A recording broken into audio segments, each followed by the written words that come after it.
Julian Alvarez starting up front once again. He just has one goal in this tournament. And make no mistake, this is the biggest game. And Schaffelberg has a goal and an assist for the Canadians. They've only scored 2 goals so far in this tournament. And make no mistake, this is the biggest game in Canadian men's soccer history. Its appearances, as you saw in the pregame, they won the Gold Cup of 2000 again across the continent. This is as big a stage as Canada's men of all time.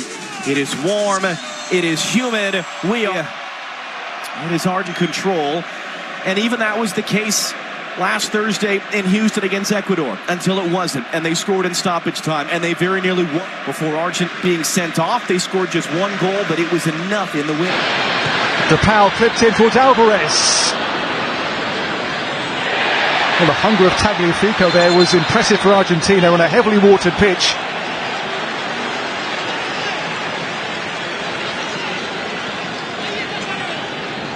The game's begun well for the neutral, hasn't it? Really good watch so far at MetLife Stadium.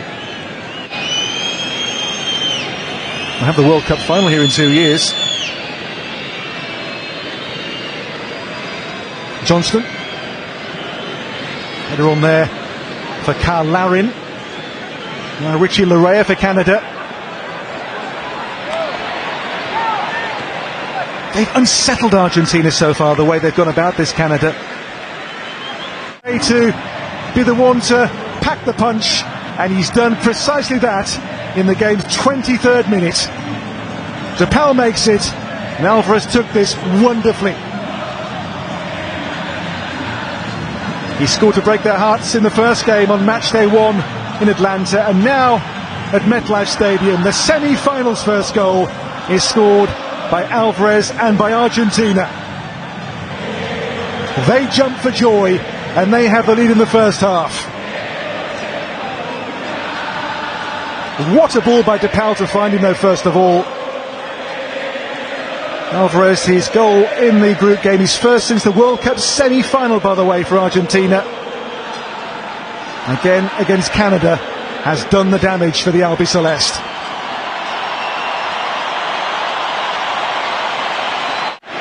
If you swing for the king, you better not miss. Well, the Canadians did miss their chances. And Argentina, when they got one, they took it. This is DePaul, stopped by Bombito. So Julian Alvarez with the first goal of this semi-final.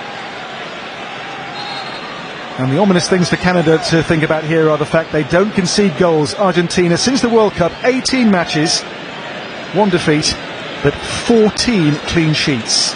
3 here so far. Only Kevin Rodriguez of Ecuador scored against them in their quarter-final. Only goal which has gone by Emi Martinez so far in Copa America 2024.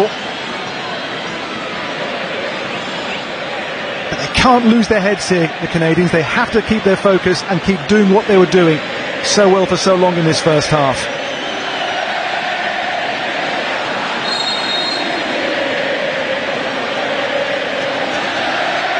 In here by Alphonso Davies for Canada. This is Alistair Johnston. Richie Larea.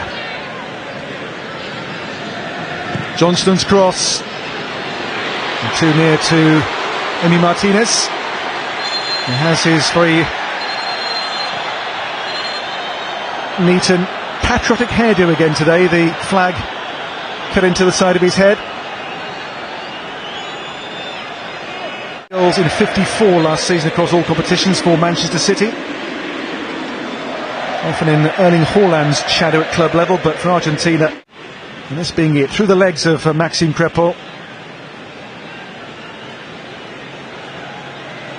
You give the good teams just one chance, and they will stick it away. As I say, you swing for the king, you better not miss.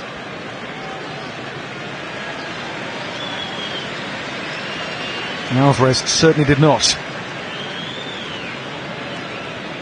Canada has lots of ability about it, doesn't it? That's a great ball for Di Maria for Argentina. Di Maria runs on here for Messi. Messi still, oh, Messi wide. Waiting for his first goal in this competition, still Messi. A man with 13 prior Copa America goals under his considerable belt. Messi here twisting and turning like the Messi of old, with the shot whipped beyond the post.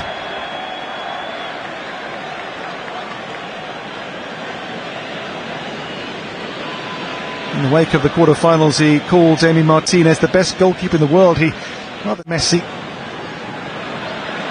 Falls here for Montiel, for Messi. And Di Maria. Di Maria still here. De Paul. It's Messi. Messi's chip. As the game wears on, becoming more and more of a force in it here, Lionel Messi. Another attempt here which I think Crepo had well covered. Held in here by Johnston. Towards the head of Larry. There's David who stole in. Emi Martinez, not for the first time, is Argentina's saviour. Long throw here gave real problems, and David snapping in there, but Martinez makes the stop. Goal so far by Alvarez in this semi-final. The holders for now are on course, but this is by no means a done deal yet. Half-time score, it is Argentina, for which these are the closing stats. You can see the ball being bossed so far by this semi-final. Behind him, number 9, Julian Alvarez. The difference. The Canadian huddle. The second half then underway at MetLife Stadium.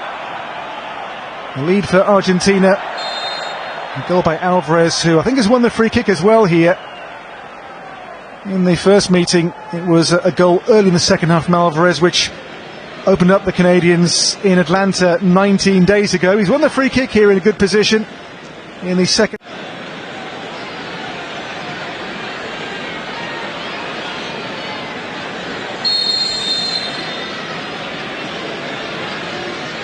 Ball clipped in here by Messi. Didn't fall for Enzo Fernandez. It will though fall here for Di Maria. Ball turns over here. The break is on for Schaffelberg. Away from two players, but the ball just out of play here before he could get clear, much to Jesse Marsh's displeasure. He's going to try and bend it on top of him. At the near post, Eustachio's there to head it away. Because we've seen about once a game Messi go for the Olympico goal. That's the one thing he's never done in his career. Messi has it back off the throw, in for De Paul, able to turn, no one there, cuts it back into the middle, Kone first touch, only as far as Gonzalez, it's in, it's Enzo Fernandez who puts it in. Now Canada's arguing they want offside on that. Yeah, it could be offside here on Messi. We'll see at the end of this one, because I think Messi might get a slight touch on this as the shot comes in. But as it stands, second goal for Argentina. Great work from De Paul initially. Let's see where all the players. Does Cornelius step up just in time? We'll get a better look from the 18 cam as we look down the line. But just good work from Fernandez. He has so much time and space here. There's the little touch from Messi. He doesn't even seem entirely convinced at this point. But wow, how much time did Enzo Fernandez have in the box there to open up his hips and get that shot on the goal? No pressure from Canada on the ball. And it comes off them just playing the ball down the side. So here we go. Let's run this one back. Does Cornelius step up in time as that ball comes off here? No, it looks pretty clear like not. Let's see when it leaves his foot. He recognized he was deep. He was the man that had to stay with De Paul. Now he's trying to quickly get out and get in line with that last defender as well. They're going to just... Here's the goal again. That was such a good turn, by the way, from Rodrigo De Paul. And then a poor clearance from Kone. But Enzo Fernandez did a good job just keeping that on target. Slightest of touches, and ends up coming off of Maxime Crépeau's face at the end of that. But even just that misdirection there was enough and made it so difficult for him. He might have had a chance because he'd anticipated to the left. I'm sure not the way Messi knew what was happening. He tried to draw Messi offside, couldn't get it close enough to him to make the tackle. And then Messi goes down. Advantage going to be played as Alvarez picks it up. McAllister wanted it in the middle, and now it's going to come back for the foul. That's so deflating for an opponent defensive team trying to... The ball's deep in Argentina's end. They lead out, trying to win the ball back with pressure. 1-2 touch, boom, boom, boom, boom. Get it out wide, and Messi was looking for the 1-2 here with Rodrigo de Paul, and then they had two players wide open. Julian Alvarez was on the near side, Angel Di Maria then on the far. Luis Bombito is down. Back to his feet, 24-year-old from